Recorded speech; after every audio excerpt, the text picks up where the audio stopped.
शिवणगौडाला सापडली पत्नी शैला रंगेहात। तिचा प्रियकर रुद्राप्पाने केला त्याचा घात। अनैतिक संबंध ही समाजाला लागलेली कीड आहे। विवाहबाह्य संबंधाने केवळ संसारावरच परिणाम होतात असे नाही, तर समाज स्वास्थ्य बिघडते। अलीकडे तर सोशल मीडियाच्या अतिवापराने विकृती वाढत चाललेल्या आहेत। सर्वसामान्य गृहिणी हे वासनेच्या आहारी जाऊन संसाराची वाताहत करून घेताना दिसत आहेत। पती, 2 मुले, संसार असतानाही परपुरुषाच्या नाद करणाऱ्या महिला स्वतःच्या हातानेच स्वतःचे जीवन नरकात ढकलून देत असल्याची अनेक उदाहरणे दिसतात। बेळगाव येथील एका प्रकरणामध्ये एका विवाहितेचे दुसऱ्या विवाहित पुरुषाशी विवाहबाह्य संबंध निर्माण झाले। या संबंधात ते इतके बेभान झाले की एक दिवस तिच्या पतीने तिला प्रियकरासोबत रंगेहात पकडले। यातून कलह निर्माण झाला। अखेर या सुखासाठी तिने प्रियकराच्या हातून पतीचे जीवन संपवले। आता सुखात राहता येईल असे तिला वाटत असले तरी तिने गुन्हा केला होता, तो लपणार नव्हता। पोलिसांनी तिच्यासह तिच्या प्रियकराला ताब्यात घेतले। या घटनेचा सविस्तर वृत्तांत पुढील प्रमाणे आहे। पण तत्पूर्वी तुम्ही जर ह्या चॅनेलवर जर नवीन असाल तर प्लीज आपल्या ह्या मराठी चॅनेलला नक्की सबस्क्राईब करा। शिवणगौडा आणि शैला यांच्या लग्नाला आता 20 वर्ष होत आली होती। त्यांची मुलेही मोठी झाली होती। 40शी पार केली असली आणि 2 मुलांची आई असली तरी शैलाची जवानी मात्र चांगलीच आकर्षक होती। शैला सुंदर होते, 4 चौकीत उठून दिसणारी होती। काही लंपट पुरुष तिच्या मागे पुढे फिरू लागले होते आणि तिच्या मनातही वासनेचा खेळ सुरू झाला। हळूहळू तिला सगळ्याचा विसर पडला आणि ती परपुरुषांच्या बरोबर नजरेचा खेळ खेळू लागली। यातून तिच्या संपर्कात खानापूर जवळील रुद्राप्पा शिवपुत्र होस्टे हा आला। रुद्राप्पा हा ट्रक ड्रायव्हर म्हणून काम करत होता। त्याचे लग्न झालेले होते, त्यालाही मुले होते। तो शैलाच्या नात्यातीलच होता, त्यामुळे बलोगा येथे त्याचे तिच्या घरी येणे जाणे होते। या येण्या जाण्यातूनच त्या दोघांचा संपर्क वाढला होता। तो आला की तासनतास शैलासोबत गप्पा मारत बसत होता, तिच्या रूपाची स्तुती करत होता, तिच्यासाठी गिफ्ट आणत होता। दोघातील घसट वाढलेली होती आणि ती एखादी गोष्ट पाहिजे असेल तर त्याच्याकडे मागू लागली होती। तोही ती मागेल ती वस्तू आणून देऊ लागला होता। त्याच्या मनात तिच्या देहाचा उपभोग घ्यायचा आहे हे तिलाही कळून चुकले होते। तिच्या मनातही तोच खेळ सुरू झालेला होता। कामाने दमून येणारा पती रात्री जेवण करून लवकरच झोपी जात होता आणि शैलाच्या देहाची उपासमार होत होती। शरीराची भूक भागवण्यासाठी तिला रुद्राप्पा योग्य वाटू लागला होता आणि तिने त्याला प्रतिसाद देण्यास सुरुवात केली। दोघांची एकच इच्छा असल्याने ती पूर्ण व्हायला वेळ लागला नाही। दोघे एकमेकाच्या बाहुपाशात गुंतले। सुरुवातीला पाहुणा म्हणून येणारा रुद्राप्पा हा शैलाच्या प्रेमात आकंठ बुडाला होता। तो तिच्या घरी नवरा आणि मुले नसताना येऊ लागला होता। तिच्या देहाचा आनंद घेऊ लागला, ती त्याला भरभरून सुख देऊ लागली। रुद्राप्पा याचे तिच्या घरी येणे जाणे वाढल्याची चर्चा सुरू झाली। ही चर्चा शिवणगौडा पाटील याच्या कानावर आली असता त्याने या गोष्टीचा जाब पत्नी शैलाला विचारला। त्यावेळी तिने आपल्या कानावर हात ठेवत मी नाही त्यातील असे सांगत त्याला गप्प बसवले। पण त्याच्या डोक्यातील संशयाचा किडा काही कमी झाला नव्हता। एकदा शिवणगौडा बाहेरगावी गेला असताना तो अचानक दुपारच्या वेळीस घरी परत आला। त्यावेळी त्याला घरचा दरवाजा बंद दिसला। तो मागच्या दरवाजाने घरात गेला। त्यावेळी त्याला आतील रूममध्ये त्याची बायको आणि तिचा प्रियकर रुद्राप्पा हे दोघे आक्षेपार्ह अवस्थेत दिसले। नग्नावस्थेत शरीरसुख घेत असलेल्या आपल्या बायकोला पाहून शिवणगौडा रागाने ओरडला आणि रुद्राप्पाच्या अंगावर धावून गेला। तो आल्याचे पाहून भानावर आलेल्या त्या दोघांनी कसे बसे कपडे सावरले। नवरा शिवणगौडा हा रुद्राप्पाला मारायला गेला असता शैलाने त्याला अडवले। ही संधी साधून रुद्राप्पा पळून गेला। रुद्राप्पा हातून निसटल्याने शिवणगौडाने बायको शैलाला जबर मारहाण केली। त्याला रंगेहात सापडल्याने ती गप्प बसली। त्याने तिला मारहाण केली। त्याने तिला मारहाण केली, पण त्याचा राग मात्र कमी झालेला नव्हता। त्यानंतर तो जास्त दारू पिऊ लागला।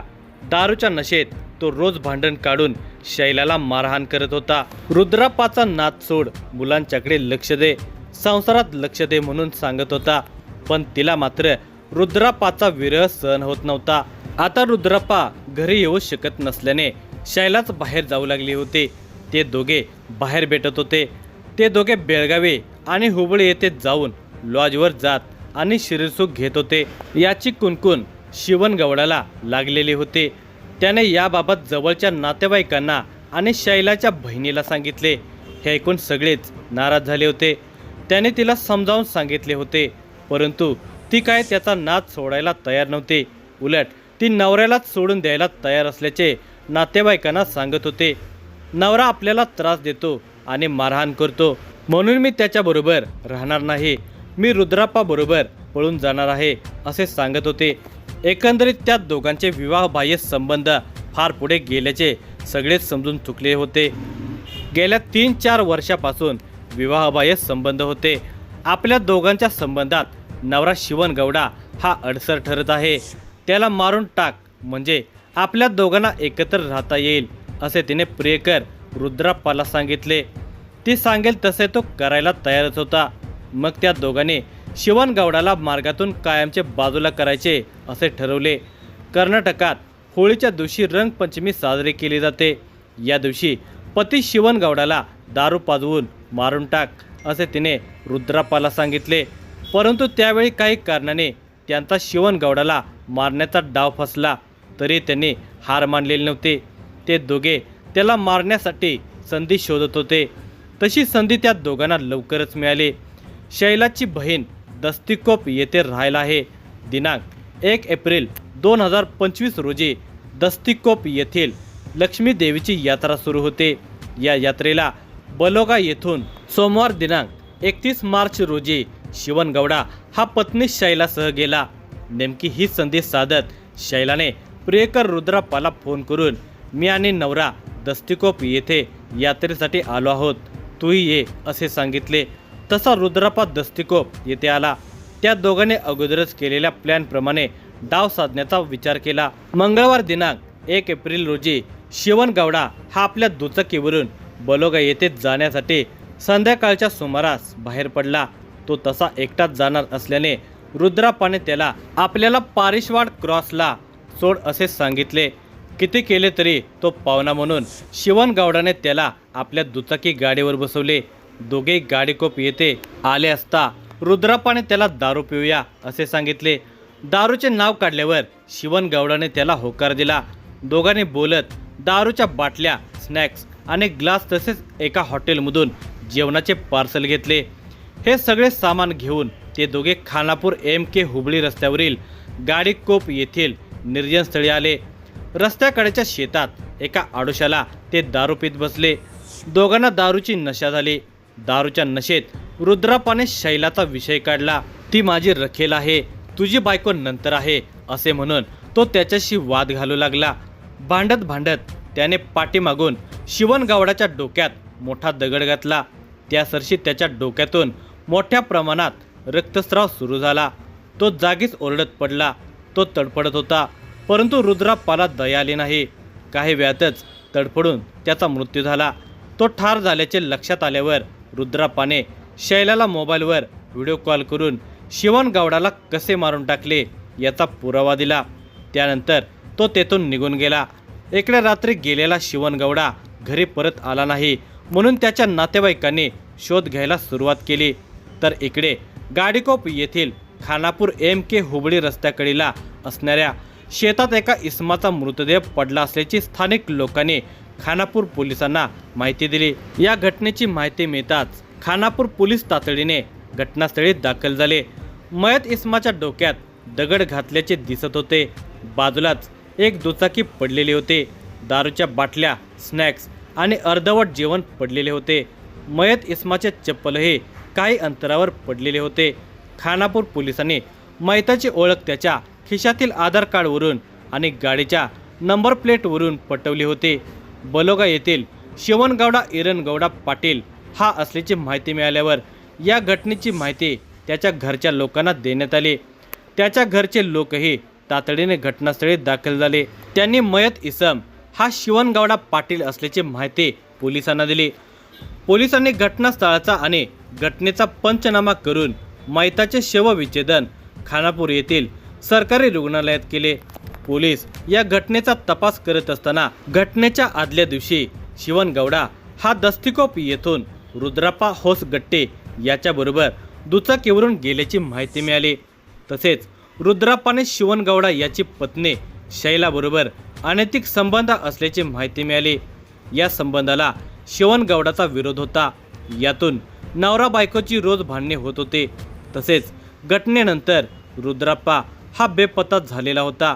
त्यामुळे पोलिसांचा संशय रुद्राप्पा आणि शैला यांच्यावर आला। पोलिसांनी चौकशीसाठी शैलाला ताब्यात घेतले।